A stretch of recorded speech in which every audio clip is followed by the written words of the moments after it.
Muy buenas tardes, queridos hermanos. Sean bienvenidos a la reflexión de las Sagradas Escrituras. Estamos reflexionando en el Evangelio según Marcos.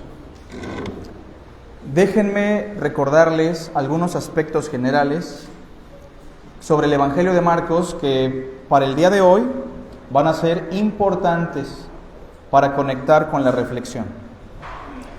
Entre los aspectos más importantes del Evangelio de Marcos, debemos recordar que el Evangelio de Marcos va dirigido especialmente a una comunidad de gentiles que ha recibido a Cristo en su corazón.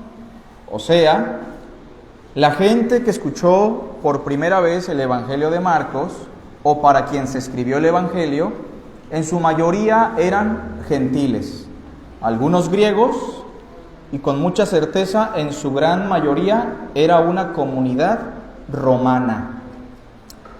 El Evangelio de Mateo, que es el primer evangelio que aparece en el orden del Nuevo Testamento, a diferencia de Marcos, Mateo va dirigido exclusivamente a judíos que han recibido también a Cristo. Tienen otros conflictos teológicos, tienen otros intereses. Y cuando llegamos a Marcos capítulo 12, nos encontramos con una sección chiquita, que en Mateo es una sección muy grande. Vean conmigo, por favor, Marcos 12, verso 38 al 40. De seguro que si usted ha leído el Evangelio de Mateo, esta porción que vamos a leer en Marcos, usted ya la tiene grabada, pero con las palabras de Mateo. Noten cómo dice. Y les decía en su doctrina, 12:38, guardaos de los escribas, que gustan de andar con largas ropas y aman las salutaciones en las plazas y las primeras sillas en las sinagogas y los primeros asientos en las cenas, que devoran las casas de las viudas y por pretexto hacen largas oraciones. Estos recibirán mayor condenación. No sé si notan que esta sección pequeña de 3 versículos, si la buscamos en el Evangelio de Mateo, capítulo 23, en el Evangelio de Mateo nos vamos a dar cuenta que es la misma sección, pero abarca todo el capítulo. O sea, lo que Marcos dijo en 3 versículos, Mateo lo dice al menos en 36 versículos. Y la pregunta es, ¿por qué? Tiene que ver con lo que acabo de decir. Como Mateo va dirigido a los judíos, las personas que más batallaron con los escribas y los fariseos fue la comunidad judía. De manera que todo un capítulo es el que abarca Mateo para calificar de falsos, para calificar de maestros errados a los escribas y fariseos. Y como la comunidad a la que se dirige Marcos en su mayoría es una comunidad romana, no hay necesidad de dar una extensión tan larga porque los escribas no proliferan tanto en la comunidad gentil y por eso solo se reduce a 3 versículos. Pero noten, Mateo 23, verso 1. Entonces habló Jesús a la gente y a sus discípulos diciendo, recordemos que estas palabras de Cristo surgen a razón de que a Cristo lo cuestionan todos los grupos religiosos de la época. ¿Qué grupos? Herodianos, fariseos, saduceos y los escribas. Y después de que ellos lo cuestionan, Cristo les hace una pregunta que ellos no pueden responder, que de hecho les explicaba que la pregunta que les hace Cristo es la primer pregunta que lleva a la reflexión sobre un Dios trino, o un Dios en el cual existen más de una persona, porque ¿de quién es hijo el Cristo? De David, ¿o no? Pues como David en el Salmo le dice Señor. Es la primera vez que el judaísmo se topa con un conflicto sobre la teología, que el Dios único y verdadero tiene en su esencia, en su ser, más de una persona, el Cristo. Pero entonces en el capítulo 23 de Mateo y en el capítulo 12 de Marcos, en la sección final, Cristo se dedica a acusar a los maestros de Israel. Y noten, entonces habló Jesús a la gente y a sus discípulos diciendo: en la cátedra de Moisés se sientan los escribas y los fariseos. Así que todo lo que os digan que guardéis, guardadlo y hacedlo. Porque al final de cuentas lo que exigían los escribas y fariseos a partir de lo que enseñaba Moisés eran las escrituras sagradas de Moisés, ¿o no? En ese sentido, hagamos, dice Jesús, lo que dicen los escribas y fariseos. Mas no hagáis conforme a sus obras. ¿Por qué? Porque dicen y no hacen. Porque atan cargas pesadas y difíciles de llevar y las ponen sobre los hombros de los hombres, pero ellos ni con un dedo quieren moverlas. Antes, hacen todas sus obras para ser vistos por los hombres, pues ensanchan sus filacterias y extienden los flecos de sus mantos. Y aman los primeros asientos en las cenas y las primeras sillas en las sinagogas, y las salutaciones en las plazas, y que los hombres los llamen Rabí, Rabí. Y bueno, la acusación contra estos grupos se extiende hasta el versículo 36. Ahora, si regresamos a Marcos 12, nos vamos a dar cuenta que Marcos 12 solamente usa 3 versículos para tratar el asunto. Bueno, en primer lugar, esto es así, ya dijimos, porque la comunidad gentil no tiene una cantidad grande de escribas. Pero la pregunta entonces es, ¿por qué Marcos sí toca el asunto? ¿Saben por qué? Porque los escribas siguen existiendo. ¿Quiénes son los escribas? Primero, los escribas se originaron en el tiempo de los reyes como copistas o como cronistas de los acontecimientos propios de la política de Israel. Pero después del cautiverio, el oficio de escriba se convirtió en un oficio sagrado. De hecho, uno de los primeros escribas famosos que encontramos en la Biblia, ¿quién fue? Esdras, escriba versado en los mandamientos del Señor. O sea, un escriba por excelencia era un erudito, un maestro de las Sagradas Escrituras, que por lo regular tenían pasajes largos de memoria y tenían el conocimiento adecuado para guiar al pueblo de Dios. Pero para el tiempo de Cristo, el oficio del escriba se desvirtuó. Se convirtieron en hombres llenos de exterioridad, llenos de hipocresía, que amaban la gloria de los hombres más que la gloria de Dios, y que lucraban con la fe de las personas más miserables de la época, como eran las viudas. Y por eso quiero preguntarles yo, en el mundo gentil, en el contexto de la iglesia cristiana, ¿aún existen los escribas o no? En el buen sentido de la palabra, sí. En el buen sentido existen eruditos, maestros, personas que ejercen la enseñanza de las Sagradas Escrituras. Yo podría calificar básicamente como un maestro. Y aquí tenemos a muchos hermanos y hermanas que se dedican en el ministerio a la enseñanza de las Sagradas Escrituras. Y es entonces que nosotros debemos preguntarnos, ¿qué tan valioso es un maestro en el pueblo de Dios? ¿Lo es o no? ¿Qué tan importante es tener un maestro calificado que conozca a profundidad las Sagradas Escrituras? ¿Puede eso cambiar el rumbo de nuestra vida o no? Pero también, por otra parte, hay una advertencia en Santiago que dice: no se hagan maestros muchos de ustedes. ¿Saben por qué? Porque recibirán mayor juicio.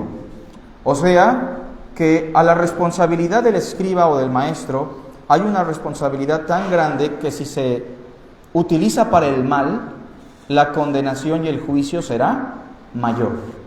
Así que el día de hoy hablemos sobre una advertencia para no caer en el error de los escribas. La advertencia no es tanto de que no tengamos contacto con los eruditos o con la gente que conoce del Señor. sino más bien la advertencia tiene como propósito que nosotros no nos transformemos en la imagen del escriba en tiempos de Jesús, porque estamos proclives a convertirnos en eso, ¿sí o no? Es más, pregunto, ¿alguna vez usted se ha comportado como un escriba descrito en estos pasajes? Muy probablemente sí. A veces amamos la exterioridad religiosa, la vestimenta, el rito, el sacramento, el sacrificio.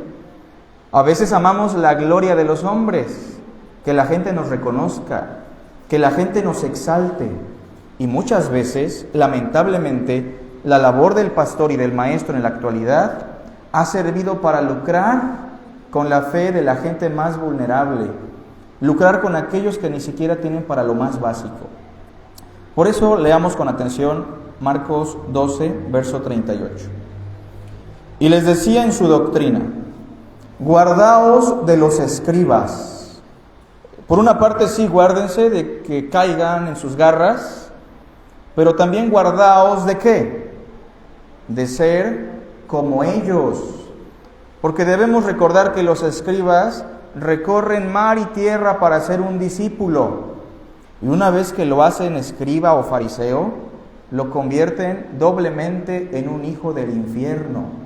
Por eso tengamos cuidado de los escribas, pero cuidado de no ser como ellos. Dice el versículo 38, guardaos de los escribas, todos juntos, que gustan de andar con largas ropas.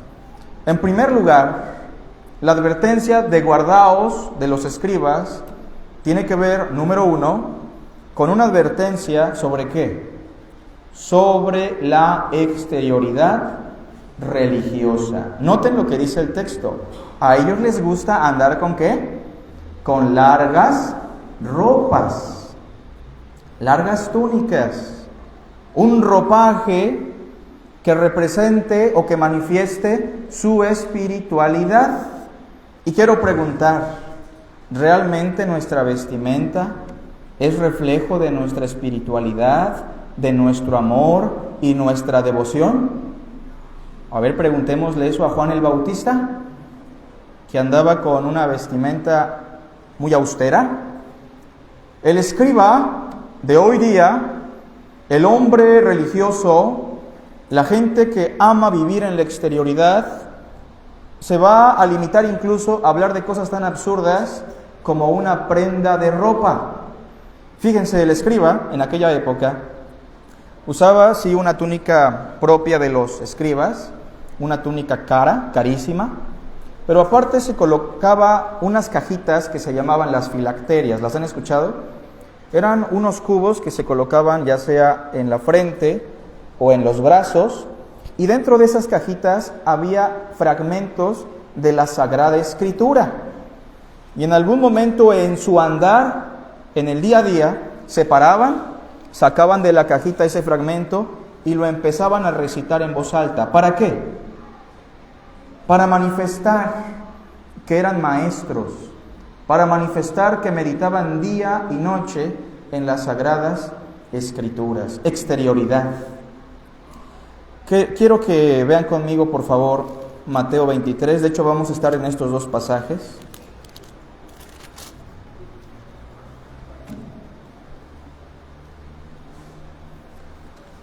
Mateo 23,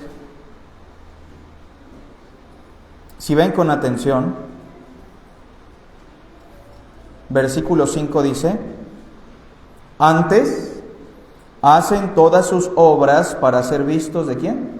De los hombres, pues ensanchan sus filacterias, que eran los fragmentos de la Biblia, que ellos cargaban en cajas, tanto en la frente como en los brazos. Sigue diciendo el versículo: y extienden los flecos de sus mantos, que eran una especie de bordados que representaban la ley de Moisés y algunas cuestiones propias de la religión judía. Exterioridad. Si usted piensa que el rito, el sacramento, su ofrenda, su ayuno, su exterioridad representa su devoción a Dios, usted está equivocado. Porque como dirá la carta a los Hebreos, Toda obra por la cual pretendemos ganar el favor de Dios o manifestar devoción a Dios es una obra muerta. Hoy día tal vez no nos enfocamos tanto en la vestimenta en nuestro contexto, pero sí nos enfocamos en otras cosas superficiales. No voy a comer porque voy a darle un sacrificio a Dios.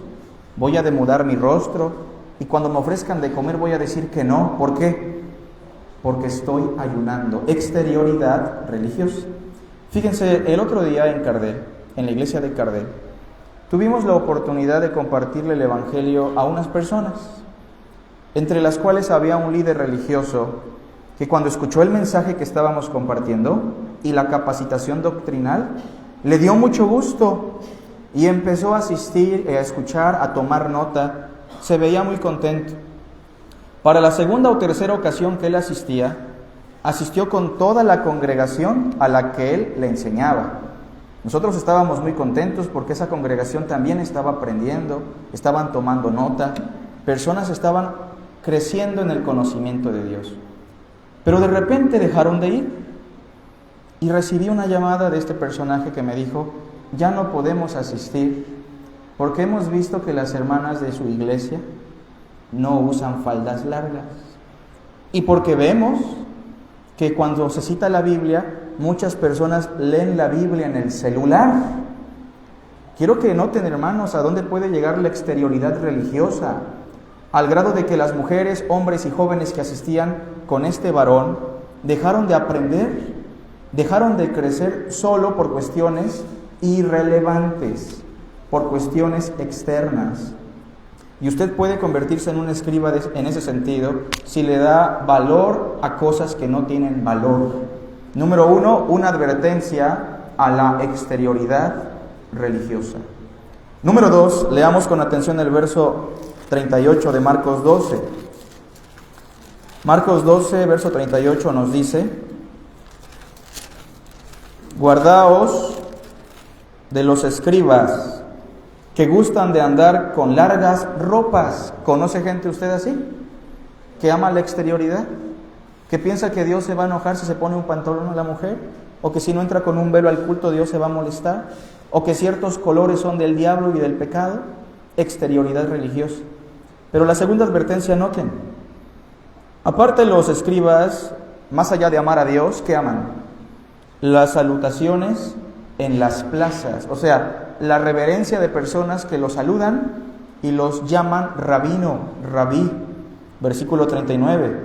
También aman las primeras sillas en las congregaciones, en las sinagogas, y los primeros asientos en las cenas. Número 2, la advertencia de Cristo tiene que ver, en segundo lugar, con una advertencia sobre la gloria de los hombres.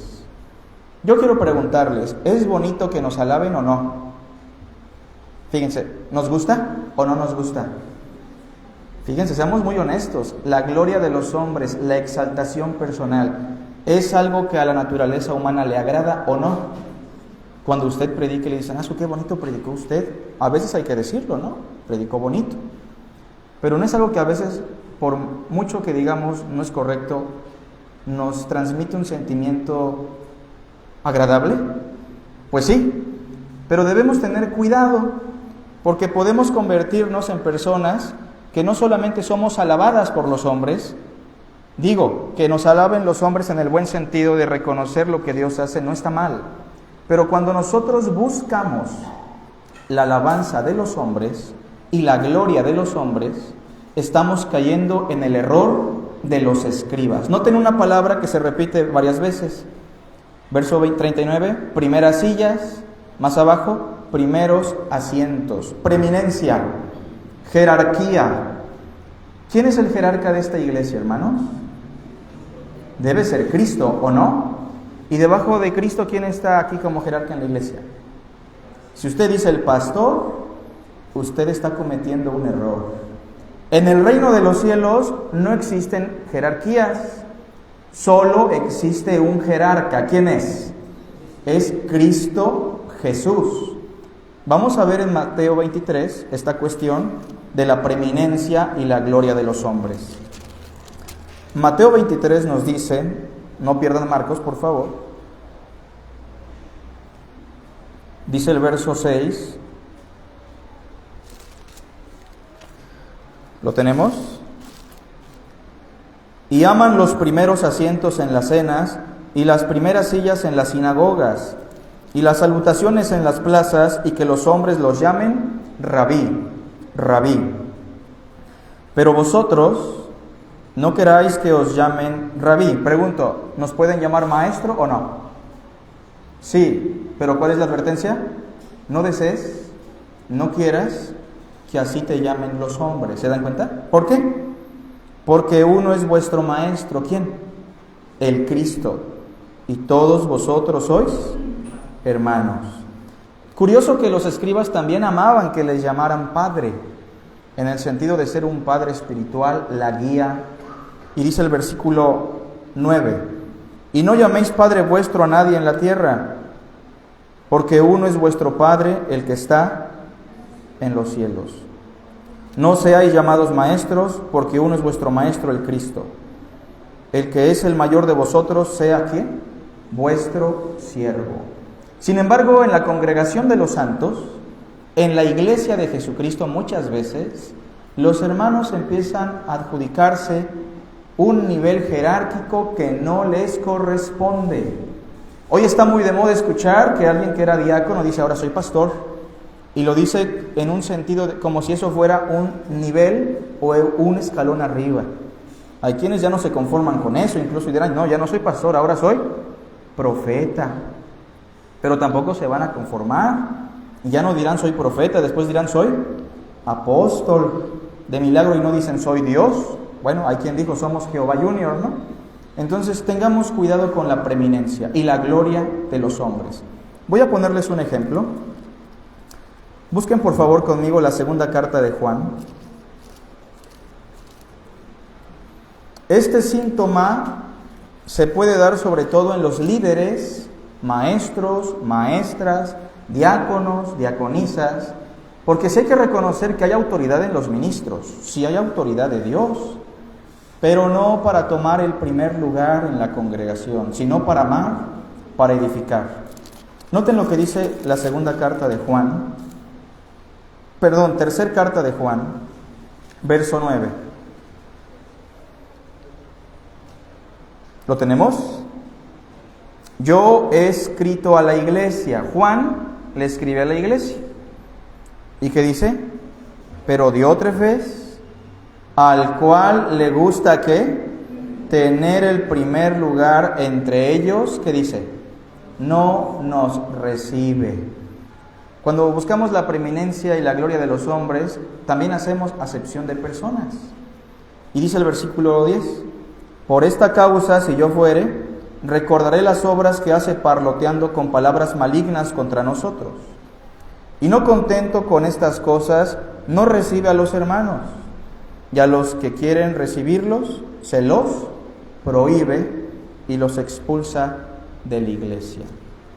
Hace tiempo alguien le decía a miembros de una iglesia, no inviten al pastor tal a comer, no inviten al pastor tal a tomar café, no le pidan consejo a él, porque yo soy su pastor. ¿Eso qué es, hermanos? Buscar la gloria de los hombres, preeminencia, y eso es algo que aborrece el Señor. Regresemos por favor a Marcos, y no tendría que recordarles lo que dice también Mateo en las cuestiones de devoción. Cuando des ofrenda, no hagas como los falsos, que tocan trompeta delante de ellos, ¿se acuerdan? Antes bien, cuando des ofrenda, no sepa tu mano izquierda lo que hace tu derecha. Porque si no lo haces así, dice Cristo, ya tienes tu recompensa. ¿Y saben cuál es la recompensa de alguien que busca la alabanza de los hombres? ¿Cuál es la recompensa de alguien que busca la alabanza de los demás? La alabanza de los demás. ¿Hay otra recompensa? No. Esa alabanza temporal, finita, perversa, es la única recompensa que va a encontrar. Es más, cuando demos ofrenda, dice el texto, hagámoslo en secreto. para que nuestro Padre que ve en lo secreto, ¿qué dice? Nos recompense en público. Cuidado con la gloria de los hombres. Dice Marcos 12, versículo 38. Guardaos de los escribas que gustan de andar con largas ropas, exterioridad religiosa, y aman las salutaciones en las plazas, y las primeras sillas en las sinagogas, y los primeros asientos en las cenas. La gloria de los hombres, jerarquía, preeminencia, posición. Dice el versículo 40, todos juntos, que devoran las casas de las viudas. ¿No es eso una injusticia, hermanos? ¿Quiénes eran las personas más vulnerables en Israel? Los huérfanos, los extranjeros y las viudas. De hecho, la ley de Moisés establecía que parte de los diezmos del Antiguo Testamento se tenían que repartir entre los sacerdotes que ministraban en el templo, entre el extranjero, el huérfano y ¿quién más? Y la viuda. La viuda no tenía obligación de proveerle a los ministros el alimento. Todo lo contrario, los ministros y encargados del templo tenían la obligación de apartar los diezmos que se daban al templo para proveerle ¿a quién? A las viudas. Y por eso la imagen que aparece después en el verso 41 está muy conectada con la explotación de las viudas, porque aparece una viuda, ¿se acuerdan?, que da todo lo que tiene. Y más allá de que es un ejemplo de cómo dar, el que esta viuda esté dando todo lo que tiene manifestaba la manipulación religiosa que los escribas habían desplegado en la comunidad. Tanto que en vez de que la viuda recibiera el apoyo, la viuda lo estaba dando y daba todo lo que tenía. Quiero que vean el verso 40. Que devoran las casas de las viudas y por pretexto hacen largas oraciones. Número 3. Una tercera advertencia para los maestros, pastores, escribas y aquellos que tenemos un liderazgo en el reino de Dios. Una advertencia ¿sobre qué? Sobre lucrar con la fe de otros.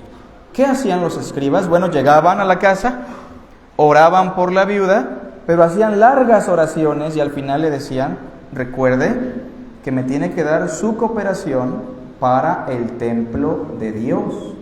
O sea, los escribas realmente estaban lucrando. Hoy día la forma de lucrar con el pueblo de Dios ha cambiado, No es tanto llegar a la casa de la persona y exigirle su ofrenda. Hoy día la manipulación es tan sutil como decir: si tú das un peso, Dios te va a dar 2. Y entonces te siembran la culpa de que si te ha ido mal en la semana es porque tú no estás dando lo suficiente a Dios. Que la ofrenda ya no es un acto de amor, es el impuesto del cielo. Y que así como le pagamos al SAT, Dios requiere que paguemos los impuestos celestiales. ¿Qué es eso? Mentira, falsedad. Es lucrar con la fe de los demás. Y la advertencia es muy clara: tengamos cuidado de no lucrar con la gente, especialmente ¿con quiénes? Con los más vulnerables y los más necesitados del pueblo de Dios. Todo lo contrario, si alguien está en necesidad, la iglesia y los líderes religiosos tienen la obligación de buscar ¿qué? Proveer la necesidad de ese hermano, de esa hermana. ¿Se acuerdan de los apóstoles? ¿Cuál fue la murmuración de la iglesia en Hechos 6? ¿Se acuerdan? Que se estaban desatendiendo ¿a quiénes? A las viudas, porque las viudas eran importantes para Dios y Dios quería que se les sustentara. Entonces, número 3, una advertencia sobre lucrar con la fe de otros. De hecho, eso ya nos calificaría como falsos profetas. Pregunto, ¿un ministro de Dios tiene el derecho a que el pueblo de Dios le sostenga, sí o no? Sí tiene el derecho. Ahora pregunto, ¿pero el pueblo de Dios siempre tiene esa conciencia? ¿Siempre tiene esa disposición? No. Y entonces hago otra pregunta. La persona que es llamada por Dios, aunque el pueblo de Dios no le sustente, ¿Dios le va a sustentar o no? A ver, ¿cuál era el ejemplo de Pablo, hermanos? De lunes a viernes, ¿qué hacía? A ver, si han leído el libro de los Hechos, saben qué hacía de lunes a viernes. Hacía sus tienditas de acampar y las vendía. junto con otros hermanos llamados Priscila y Aquila. ¿Qué hacía el sábado Pablo? Entraba a la sinagoga, predicaba, instruía a los judíos. Y el domingo se congregaba con la iglesia local. Noten, un apóstol que trabajaba de día y de noche. Porque sí, muchas veces la iglesia de Corinto, por ejemplo, o la iglesia de los Filipos, no sustentaban al apóstol. ¿Y qué decía el apóstol? ¿Es que no me sustentan, ya no voy a predicar? No. ¿O qué hacía? ¿Los manipulaba para que dieran más? Tampoco. Porque el hombre de Dios no puede ser codicioso de ganancias deshonestas, sino que en todo caso debe trabajar ¿con qué? Con sus manos, para tener que compartir con aquellos que tienen necesidad. Busquen conmigo, por favor, la segunda carta de Pedro. Y si usted ha tenido la intención, espero que no, de lucrar con la fe de alguien, tenga cuidado, porque eso lo califica como un falso maestro. Segunda carta de Pedro, ¿sí lo tenemos? Capítulo 2, versículo 1.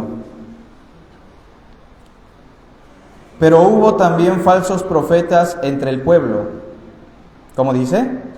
Como habrá entre vosotros falsos maestros, que introducirán encubiertamente, o sea, de manera muy sutil, de manera muy sabia o astuta, herejías destructoras, como que la que les acabo de decir. Si tú no das, Dios no te va a prosperar. Yo, hermanos, fui testigo de ver a personas que no comieron el domingo porque el pastor les exigió todo el sustento que tenían. He sido testigo de ver cómo personas entregan su carro, su terreno que con mucho sacrificio tal vez compraron, porque el pastor se los exigió y los manipuló. Hermanos, ¿eso es grave delante de Dios o no? Es muy grave. Dice el versículo ahí, y aún negarán al Señor. ¿Saben cómo negamos al Señor? ¿Cómo un falso profeta lo niega? Cuando él se coloca como la cabeza máxima de la congregación y dice, esta es mi iglesia, yo la inicié, yo soy el líder supremo de esta congregación. Aún negarán al Señor que los rescató, atrayendo sobre sí mismos destrucción repentina. Verso 2, ¿qué dice? Y muchos, ¿cuántos? ¿Se ha preguntado por qué hay mega iglesias? Donde no se predica la Biblia, pero cómo se predica de la confesión positiva, cómo se habla de dinero, parece que es una escuela de finanzas, ¿no? Cómo se habla de que te va a ir bien, de que vas a sanar, de que todo va a mejorar. Solamente tienes que pactar con Dios. Yo no diría, bueno, la gente no es tan tonta, pero curiosamente esas iglesias son mega iglesias que aunque se vacían, vuelven a proliferar.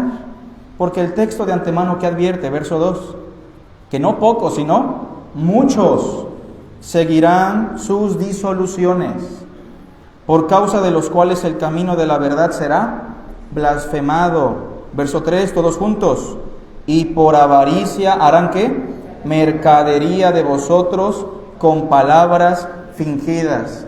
¿Se ha preguntado por qué ese tipo de predicadores son tan motivadores?